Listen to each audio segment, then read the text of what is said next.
Hello friend, welcome to my YouTube channel. आज का ये वीडियो ये है मध्ययुगीन राजनीतिक चिंतन।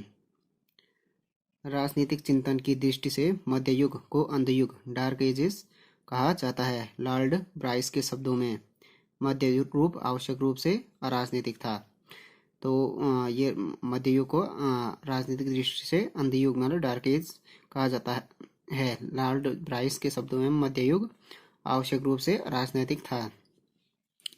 पूर्व मध्य युग के बारे में उक्त धारणा काफी हद तक सही है, क्योंकि यह लंबी अवधि यूरोपवासियों के जीवन का वो काल था जिसमें वे जीवन के सभी क्षेत्रों में अकर्मण्य और काहिल बने रहे। इस युग में उनकी सभ्यता के निर्माण की गति अवरुद्ध रही। कला, साहित्य, संस्कृति, राजनीतिक, आर्थिक एवं सामाजिक जीवन क्षेत्रों में विकास एवं उत्थान की सुई विपरीत दिशा में घूमती रही और धार्मिक जीवन में मूर्खता, अंधविश्वास तथा जड़ता से मानव जीवन त्रस्त रहा। राजनीतिक चिंतन की दृष्टि से भी मध्य युग प्राचीन युग की भांति उर्वरक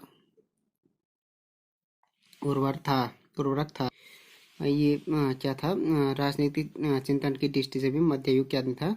प्राचीन युग की भांति उर्वरक नहीं था। उस टाइम पे क्या हुआ था कि यूरोपवासियों का ये वो काल था, पूर्व मध्यकाल, जिसमें वो जीवन के सभी क्षेत्रों में क्या थे? अकर्मण्य, काहिल बने रहे। इस युग में उनकी जो सभ्यता की सुई क्या गति थी, रुक गई थी।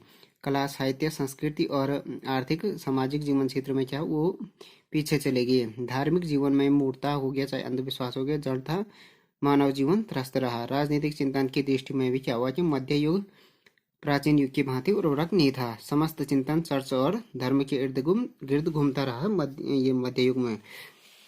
इसमें आस्था और धार्मिक विश्वासों का बोलबाला था। इसके चिंतन और आकांक्षाओं का क्षेत्र बिंदु धार्मिक आदर्श से इस समय स्वतंत्र भौतिक चिंतन कम हुआ। राजनीतिक चिंतन का मुख्य विषय चर्च और राज्य के पारस्परिक संबंध अथवा पोप और सम्राट की सर्वोच्चता का निर्धारित करना था। राजनीतिक दर्शन की दृष्टि से यदि मध्य युग प्राचीन युग की भांति अत्यंत उर्वरक नहीं था, फर्टाइल एजेस नहीं था, तो इसे नितांत मंजर भी नहीं कहा जा सकता है। इस युग में भी गंभीर राजनीतिक चिंतन हुआ मध्य युग में, तथा इस युग में कतिपय अत्यंत महत्वपूर्ण राजनीतिक गुत्थियों का सैद्धांतिक समाधान ढूंढ निकालने का प्रयास किया गया। तो भले ही ये मध्य युग क्या प्राचीन युग की भांति उर्वरक नहीं था, राजनीतिक दर्शन के क्षेत्र में की दृष्टि से पकड़ ये बंजर नहीं था, कम्प्लीटली बैरन नहीं था। इसमें भी कुछ गंभीर राजनीतिक चिंतन हुआ। वस्तुतः मध्य युगीन राजनीतिक सिद्धांत दूसरी शताब्दी से छठी शताब्दी तक रोमन विधिवेताओं तथा दूसरी शताब्दी से सातवीं शताब्दी तक ईसाइयों द्वारा प्रतिपादित सिद्धांत पर अवस्थित था। इन दोनों आधारशिलाओं के अतिरिक्त मध्ययुगीन चिंतन का एक अन्य आधार भी था, जो रोमन साम्राज्य का विनाश करने वाले बर्बर ट्यूटनों के राजनीतिक विचारों के रूप में उपलब्ध हुआ। मध्ययुगीन राजनीतिक चिंतन को प्रभावित करने वाले तत्व। तो मध्ययुगीन जो राजनीतिक चिंतन थे उसको प्रभावित करने वाले तत्व निम्नलिखित थे। फर्स्ट हो गया ट्यूटन, जर्मन कहते हैं ट्यूटन, जातियों के राजनीतिक विचार। दूसरा सामंतवाद, तीसरा रोमन चर्च, चौथा पवित्र रोमन साम्राज्य, पांचवा राष्ट्रीयता की भावना। फर्स्ट हो गया ट्यूटनों, जातियों के राजनीतिक विचार। ट्यूटन जाति के आक्रमणों से विशाल रोमन साम्राज्य का पतन हुआ। ट्यूटन जातियों के आक्रमण से रोमन साम्राज्य को पदाक्रांत करने के बाद ट्यूटन जातियों ने जगह जगह अपने राज्य स्थापित कर लिए और जहां कहीं भी इन्होंने शासन सत्ता स्थापित की, वहीं ये अपने साथ अपनी राजनीतिक परंपराएं और संस्थाएं लेते गए। इन ट्यूटन जातियों में प्रमुख फ्रैंक, सैक्सन, एंगल तथा जूट, अल्मेन एवं स्वभाव आदि जातियां थी। पाश्चात्य यूरोप में जो वर्तमान राज्य पाए जाते हैं, उनमें से अधिकांश के निर्माण में इन ट्यूटन जातियों का विशेष योगदान रहा। इनके प्रमुख विचार इस प्रकार हैं। फर्स्ट हो गया व्यक्ति की स्वतंत्रता विषयक विचार। यूनान का राजनीतिक चिंतन राज्य केंद्रित चिंतन है। रोम ने यूनान से भिन्न व्यक्ति केंद्रित राजनीतिक चिंतन की रूपरेखा प्रस्तुत की। ट्यूटनों ने इस प्रश्न पर अधिक प्रगतिशीलता दिखाई और राज्य की तुलना में व्यक्तिगत स्वतंत्रता को अत्यधिक समर्थन दिया। दूसरा हो गया ट्यूटनों का दूसरा विचार लोकतांत्रिक शासन पद्धति का विचार। ट्यूटनों के राजनीतिक संगठन में लोकतांत्रिक तत्वों का समुचित मात्रा में समावेश था। उनके प्रारंभिक शासनाधिकारी निर्वाचित होते थे। उनके शासक ऐसे व्यक्ति ही होते थे जो जन समर्थन के आधार पर शासन संचालन करते हों। शासन के शासनाधिकार के बारे में उनका जो दृष्टिकोण था उसमें लोकतांत्रिक वंश परंपरागत और दैनिक आधार पर शासनाधिकार के तत्वों का एक ही साथ समावेश हुआ प्रतीत होता है। तीसरा हो गया जन सहमति का तत्व। शासन संचालन के कार्य में शासन को अपनी प्रजा के प्रतिनिधियों की सहमति प्राप्त करनी होती थी। युद्ध एवं शांति अथवा पारस्परिक संधियों के संबंध में शासक जन सहमति के आधार पर ही कोई कदम उठाता था। चौथा हो गया शासक के सीमित अधिकार। ट्यूटन लोगों के अनुसार शासक के सीमित अधिकार हैं। कानून बनाने का अधिकार तो शासक को था ही नहीं। इसके अतिरिक्त अपराधियों का न्याय करना अथवा उसके लिए दंड विधान की व्यवस्था करना भी शासक का कार्य नहीं माना जाता था। शासक का प्रमुख कर्तव्य युद्ध विषयक ही माना जाता रहा है। व्यक्ति के जीवन एवं स्वतंत्रता पर शासक के हस्तक्षेप को वे स्वीकार न कर सके। इस युग की स्पष्ट मान्यता थी कि शासक को अपने शासन कार्यों को संतुलित समुचित ढंग से निर्वाह करना चाहिए। अपने कर्तव्यों को समुचित ढंग से पूरा न करने वाले शासकों को शासनाधिकार से वंचित किया जा सकता है। ऐसी इस युग की मान्यता रही। पांचवा हो गया कानून विषयक विचार। ट्यूटनों के कानून के क्षेत्र में भी ट्यूटन या उनका मुख्य सिद्धांत यह था कि कानून का निर्माण अथवा संशोधन संपूर्ण जनता की इच्छा से होता है अथवा जनता की सहमति से ही इसे लागू किया जाना चाहिए। ट्यूटनों का विचार था कि व्यक्ति को कानूनी अधिकार केवल इसलिए प्राप्त हैं कि वे व्यक्ति न कि इसलिए कि वे राज्य के सदस्य हैं। तो ट्यूटनों का विचार है कि व्यक्ति को कानूनी अधिकार इसलिए प्राप्त हैं क्योंकि वे व्यक्ति हैं, न कि इसलिए कि वे राज्य के सदस्य हैं। कानून विषयक एक अन्य मान्यता ट्यूटनों की यह है कि वे कानून को निर्मित नहीं मानते। उनका मानना है कि उनके कानून उन्हें चिर प्राचीन काल से रूढ़ियों एवं परंपरा के रूप में उपलब्ध हैं अथवा कानून अलिखित एवं रूढ़िगत हैं। संपत्ति विषयक विचार। रोम में संपत्ति का व्यक्तिगत स्वरूप था, जिसका आशय यह था कि एक ही व्यक्ति का अपनी संपत्ति पर पूर्ण अधिकार होता था। वह अपनी इच्छानुसार संपत्ति का मनचाहा उपयोग एवं क्रय विक्रय करने के लिए स्वतंत्र था। संपत्ति के विषय में ट्यूटनों के विचार भिन्न थे। उनमें प्रचलित संपत्ति विषयक मान्यताओं के अनुसार एक ही संपत्ति पर एक से अधिक स्वामित्व ही नहीं स्थापित हो सकते थे, बल्कि उनकी प्रकृति भी अलग अलग हो सकती थी। भू संपत्ति के स्वामित्व की श्रृंखला में सर्वोच्च कड़ी स्वामी लॉर्ड था, तो नीचे की कड़ी में भूमि पर वास्तव में काम करने वाला व्यक्ति था। इन दोनों के बीच अन्य कई व्यक्ति ऐसे हो सकते थे जो अलग अलग आधार पर संपत्ति पर अपना स्वामित्व प्रस्तुत करें। संपत्ति के इन सभी प्रकार के स्वामित्वों का सह अस्तित्व संभव था और इसी कारण मध्ययुगीन सामंतवाद का विकास संभव हुआ था। सामंतवाद हो गया। सामंतवाद मध्य मानव जीवन का एक व्यापक तत्व सामंतवाद है। मध्य युग पर सामंतवादी संस्थाएं उसी प्रकार छाए रहे हैं जिस प्रकार कि प्राचीन युगों पर नगर राज्य छाए हुए थे।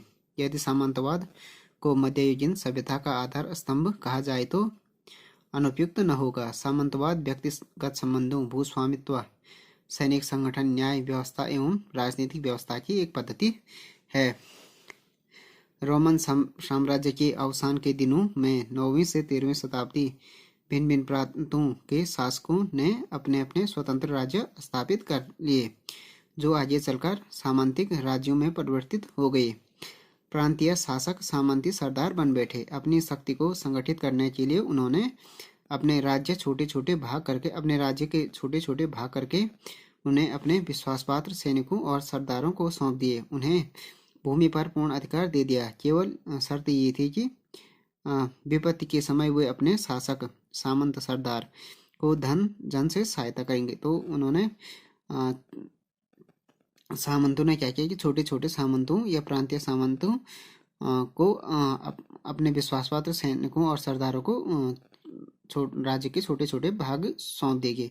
पर उनको ये शर्त ये थी कि विपत्ति के समय पे वो अपने शासक या सामंत का जनधन से सहायता करेंगे। इन सरदारों ने अपनी अपनी भूमि को छोटे छोटे भागों में विभाजित करके अपने से छोटे सरदारों और जमींदारों को दे दिया।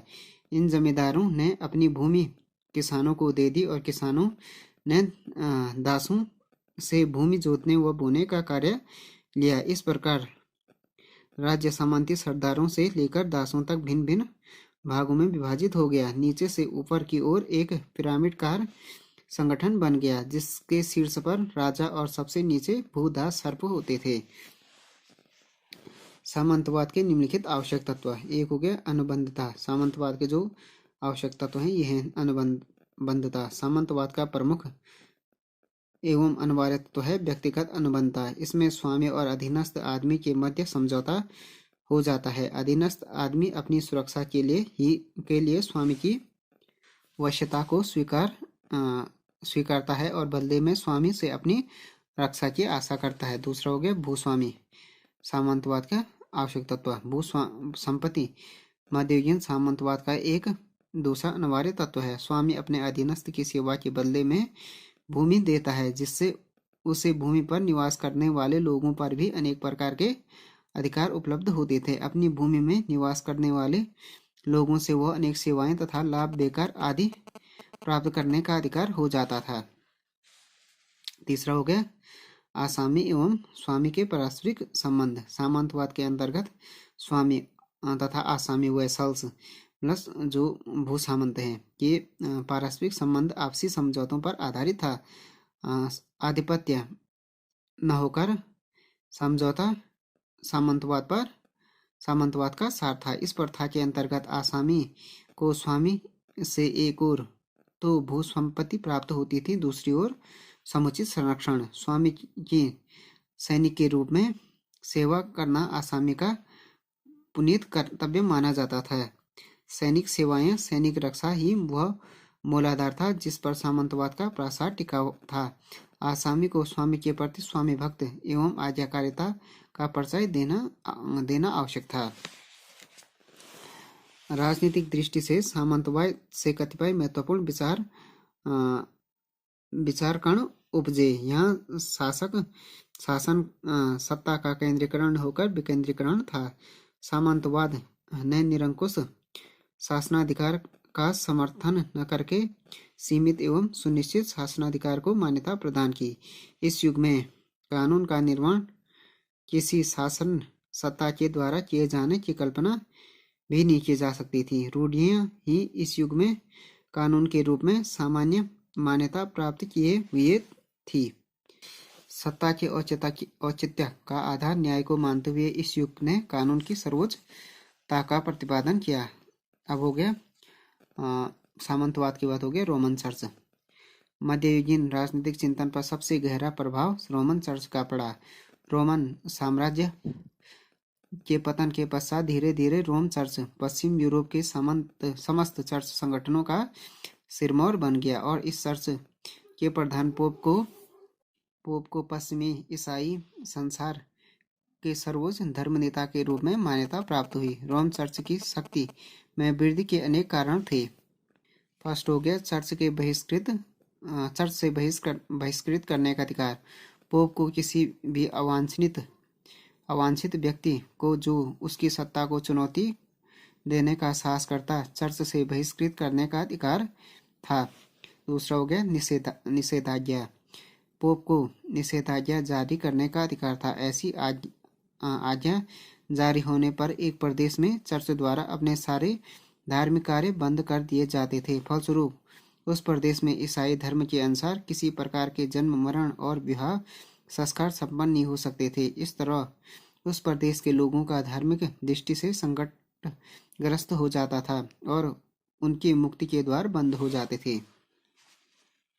तीसरा हो गया निष्ठा से मुक्त रखने का अधिकार। इस अधिकार के तहत पोप किसी सम्राट की प्रजा को उसके प्रति निष्ठा रखने से मुक्त कर सकता था। पोप से मुक्त होने पर वहाँ की जनता अगर उस राजा के विरुद्ध विद्रोह कर देती थी तो उसे कोई पाप नहीं लगता था। फलस्वरूप राजा को अपनी राजगद्दी से हाथ धोना पड़ सकता था। पोप के हाथों में अपनी आज्ञा का उल्लंघन करने वाले राजाओं के विरुद्ध यह बर्दाश्त था। अब हो गया पोप रोमन चर्च के बाद हो गया पवित्र रोमन साम्राज्य का विचार। मध्ययुगीन राजनीतिक चिंतन को पवित्र रोमन साम्राज्य के विचार ने सर्वाधिक प्रभावित किया। पवित्र रोम साम्राज्य की अवधारणा का प्रचलन उस घटना से होता है जब पोप ने पेपिन को फ्रैंक का वैध शासक स्वीकार किया। इटली पर लैम्बार्ड जाति के आक्रमण होने पर पोप ग्रेगरी प्रथम की प्रार्थना पर चार्ल्स मार्टन और उसके पुत्र पेपिन ने लैम्बार्डो को इटली से भगाकर वहां का शासन पोप को दे दिया, जिससे प्रसन्न पोप ने पेपिन को फ्रैंक का वैध शासक स्वीकार किया। पेपिन के बाद उसका पुत्र शार्लमेन शासक बना, जिसका राज्याभिषेक मुकुट पहनाकर पोप लियो थर्ड ने सेंट पीटर के गिरजे में किया था। यहीं से पवित्र रोमन साम्राज्य का आरंभ हुआ। 10वीं शताब्दी में इटली की अराजकता का अंत करने के लिए पोप जॉन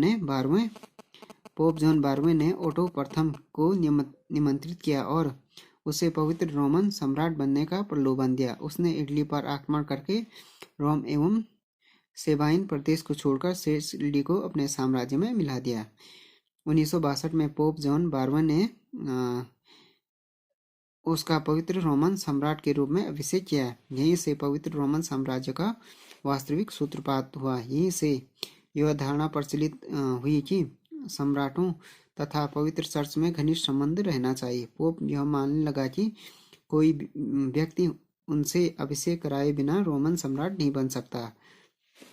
ओटो स्वयं को पुराने रोमन सम्राट सीजर ऑगस्ट आदि के उत्तराधिकारियों में मानने लगा। ओटो मुख्यतः जर्मनी का शासक था, अतः उसके बाद जर्मनी के राजा ही पवित्र रोम साम्राज्य के शासक बनने लगे। पवित्र रोमन साम्राज्य के बाद हो गया ये पवित्र रोमन साम्राज्य के बाद जो मध्ययुगीन चिंतन को प्रभावित करने वाला कारक था वो था राष्ट्रीयता की भावना। मध्य युग के राजनीतिक चिंतन को राष्ट्रवाद की भावना के विकास ने भी प्रभावित किया। मध्य युग के उत्तरार्ध में शक्तिशाली सामंतों के द्वारा भाषा और संस्कृति की दृष्टि से समानता रखने वाले प्रदेशों में शक्तिशाली शासन की स्थापना के द्वारा राष्ट्रीय राज्यों की स्थापना की पृष्ठभूमि तैयार की गई। फलतः 1300 ईस्वी तक ब्रिटेन और फ्रांस के राष्ट्रीय राज्य के काफी शक्तिशाली रूप में उभरकर पोप की सत्ता को चुनौती देने लगे। इन दोनों की जनता रोम के चर्च को एक विदेशी चर्च मानती थी और राष्ट्रीय चर्च स्थापित करना चाहती थी। वह रोमन चर्च के लिए धार्मिक कर देने की भी विरोधी थी। अतः पोप की सत्ता के विरुद्ध अपने राजाओं का पूर्ण समर्थन करने का प्रयास किया, जिससे राजा लोग पोप के विभिन्न अस्त्रों जैसे चर्च के से बहिष्कृत करने, निषेधाज्ञा जारी करने के अधिकार आदि का सफलतापूर्वक मुकाबला करने लगे। फलतः पोपशाही का प्रभाव घटने लगा और राष्ट्रीय राज्यों का तीव्र गति से निर्माण होने लगा। अब हो गया मध्ययुगीन राजनीतिक चिंतन की विशेषताएं। इससे पहले था मध्ययुगीन जो राजनीतिक चिंतन थे उसको प्रभावित करने वाले कारक। अब हो गए विशेषता। फर्स्ट विशेषता है संपूर्ण मानव समाज को एक इकाई समझना। मध्ययुगीन जो चिंतन की फर्स्ट विशेषता होगी। मध्ययुग के राजनीतिक चिंतन की एक प्रमुख विशेषता ईसाईयत के सिद्धांतों का पालन करने वाले सार्वभौम समाज की कल्पना की थी। गिरको ने मध्यकालीन सार्वभौम समाज का चित्रण करते हुए लिखा है कि मध्य युग की सभी शताब्दियों में ईसाई जनता को मानव जाति से अभिन्न एक सार्वभौम समाज के रूप में माना जाता रहा है। इसकी स्थापना और शासन भगवान द्वारा होता है। मानव जाति एक रहस्यात्मक शरीर रखती है। यह एक है सब मनुष्यों को अपने में सम्मिलित करने वाला यह निगम या निकाय धार्मिक तथा लौकिक सार्वभौम साम्राज्य का निर्माण करता है। इसे सार्वभौम चर्च तथा मानव जाति का राज्य कहा जा सकता है। इसका उद्देश्य पूर्ण करने के लिए यह आवश्यक है कि इसमें एक कानून तथा एक ही सरकार हो। इस प्रकार इस युग के सभी ईसाई विचारकों की मान्यता थी कि संपूर्ण मानव जाति एक परिवार के समान है और सभी मनुष्य भाई भाई हैं तथा सब मिलकर एक सार्वभौम ईसाई समाज की रचना करते हैं। वे सब एक रेस पब्लिका क्रिस्टियाना या सार्वभौम ईसाई राज्य के सदस्य हैं जो धार्मिक और राजनीतिक दोनों प्रकार का है। उनके मत में राज्य का नागरिकता और सदस्यता एक ही वस्तु के दो पहलू थे। इस तरह ईसाई सार्वभौम समाज की दो आधारभूत विशेषताएं थी, एक धर्म और राज्य। इन दोनों की उत्पत्ति का मूल स्रोत ईश्वर था, लेकिन चर्च की स्थिति राज्य की अपेक्षा क्या थी, उच्चतर थी। चर्च की सदस्यता प्राप्त करके ही एक व्यक्ति राज्य द्वारा प्राप्त किए जाने वाली सुविधाओं का उपभोग करने का अधिकारी बन सकता था। दूसरा हो गया दूसरी विशेषता होगी मध्य युग की, ये हो गया चर्च की सर्वोच्चता। मध्य युग में चर्च सर्वोच्च सत्ता का केंद्र था। राज्य की सत्ता भी उसके अधीन और नियंत्रण में था। पोप की शक्ति की सर्वोच्चता के समर्थक में उसे दो आधारों पर सर्वोच्च परिचित करते थे। पहला आधार था दो तलवारों का सिद्धांत और दूसरा था सम्राट कॉन्स्टेंटाइन का दान पत्र। दो तलवारों का सिद्धांत के आधार पर पोप की सत्ता की सर्वोच्चता के समर्थकों का कहना था कि ईसाई धर्म के प्रवर्तक महात्मा ईसा के प्रमुख शिष्य और रोम के चर्च के संस्थापक संत पीटर ने रोम चर्च के प्रधान पोप को दो तलवारों से संपन्न किया था। इन दो तलवारों में से एक थी धार्मिक सत्ता की और दूसरी तलवार थी राज सत्ता की। पोप ने धर्म सत्ता की तलवार अपने प्रयोग के लिए रख ली और राज सत्ता की तलवार जनहित में प्रयोग करने के लिए राजाओं को प्रदान कर दी। अतः वह दोनों सत्ताओं का स्वामी है और इसका स्थान सर्वोपरि और प्रमुख है तथा सब उसकी सत्ता के अधीन है। पोप की सर्वोच्च सत्ता के संबंध में उनका तर्क यह था कि सम्राट कॉन्स्टेंटाइन ने जब रोम के स्थान पर कुस्तुनतुनिया में अपनी राजधानी को स्थानांतरित कर दिया तो उसने अपने पश्चिमी साम्राज्य का दान तत्कालीन पोप सेल्वेस्टर तथा उसके उत्तराधिकारियों को कर दिया था। फलस्वरूप पोप को उसकी सर्वोच्चता राजनीतिक सत्ता भी प्राप्त हो गई थी। इस दान के कारण पोप राजनीतिक क्षेत्र में भी सर्वोच्च है। तीसरा विशेषता हो गया राजतंत्र की प्रधानता। मध्य युग में एकत्व का सिद्धांत बड़ा महत्वपूर्ण था और इसलिए शासन की दृष्टि से राजतंत्र की प्रणाली को सर्वोच्च समझा जाता था। मध्ययुगीन दार्शनिकों का विचार था कि समाज का एक शरीर के रूप में है और जिस तरह हर शरीर में सत्ता एक जगह केंद्रित होती है, उसी तरह समाज रूपी शरीर में भी सत्ता एक स्थान पर केंद्रित होनी चाहिए। चौथा विशेषता हो गया सीमित राजसत्ता का विचार।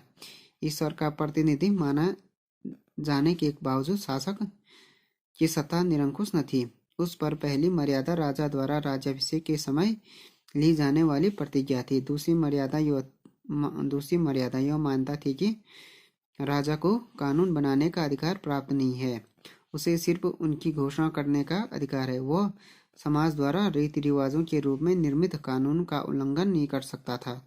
राज सत्ता पर इन सब मर्यादाओं के कारण मध्य युग में उसका अधिकार क्षेत्र बहुत सीमित था।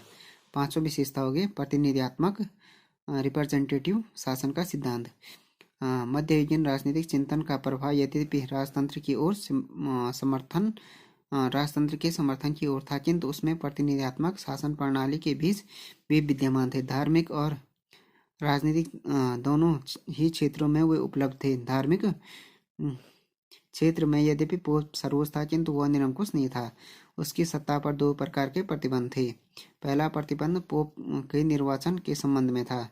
उसका निर्वाचन रोम की विभिन्न चर्चों के कार्डिनलों के मंडल के द्वारा किया जाता था, जो शासक के निर्वाचन संबंधी प्रतिनिधि शासन के सिद्धांत के अनुकूल था। दूसरा प्रतिबंध उसकी सत्ता पर यह था कि वह अपनी सत्ता का प्रयोग चर्च के पादरियों की परिषद के इच्छानुसार ही कर सकता था। इस प्रकार धार्मिक मामलों में उसे अंतिम निर्णय लेने का अधिकार प्राप्त नहीं था। इस तरह प्रतिनिधि शासन के सिद्धांत को राजनीतिक क्षेत्र में भी लागू करने का प्रयत्न किया गया। हो गया जन संप्रभुता का विचार। मध्य युग में एक ओर राजा के दैविक अधिकारों का समर्थन किया गया, वहीं दूसरी ओर जनता के अधिकारों का भी प्रतिपादन किया गया, जिसने जन संप्रभुता के विचार का उदय हुआ।